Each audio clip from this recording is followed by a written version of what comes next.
આનંદના સમાચાર તમને આપવા છે અને એ છે કે જો તમારી ડ્રાઇવિંગ લાયસન્સની ઉંમર થઈ ગઈ છે અથવા તમારા સંતાનોની ડ્રાઇવિંગ લાયસન્સની ઉંમર થઈ ગઈ છે, લર્નિંગ લાયસન્સ લેવાનું છે, તો હવે આરટીઓના ધક્કા નહીં ખાવા પડે.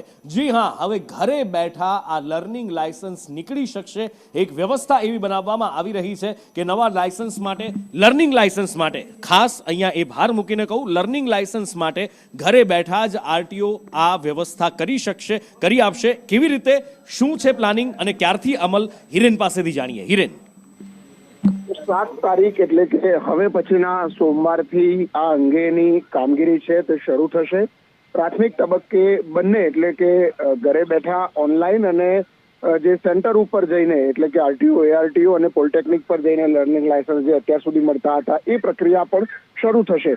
શરૂઆતમાં એક પ્રકારનું ડેમો અને લોકોને સરળતા રહે અને અન્ય કોઈ ટેકનિકલ ઇસ્યુ આવે છે કે કેમ એ ચેક કરવા માટે આ સોમવારથી એનું ફેસલેસ એટલે કે ઘરે બેસીને તમે આ લર્નિંગ લાયસન્સ મેળવી શકો એ પ્રકારની વ્યવસ્થાઓ શરૂ થશે.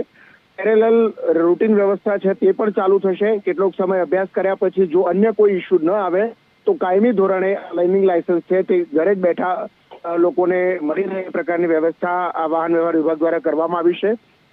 આધાર બેઝ ઈ કેવાયસી થકી કોન્ટેક્ટલેસ આ વ્યવસ્થા છે તે ઊભી કરવામાં આવી છે અને વ્યક્તિ ઘરે બેસીને જ લર્નિંગ લાયસન્સ માટેની જે પરીક્ષા હોય છે એ પરીક્ષા પણ આપી શકશે, રજીસ્ટ્રેશન પણ કરી શકશે અને એ પરીક્ષામાં પાસ થાય તો એને લાયસન્સ, લર્નિંગ લાયસન્સ જે ઇસ્યુ થાય છે એ થશે.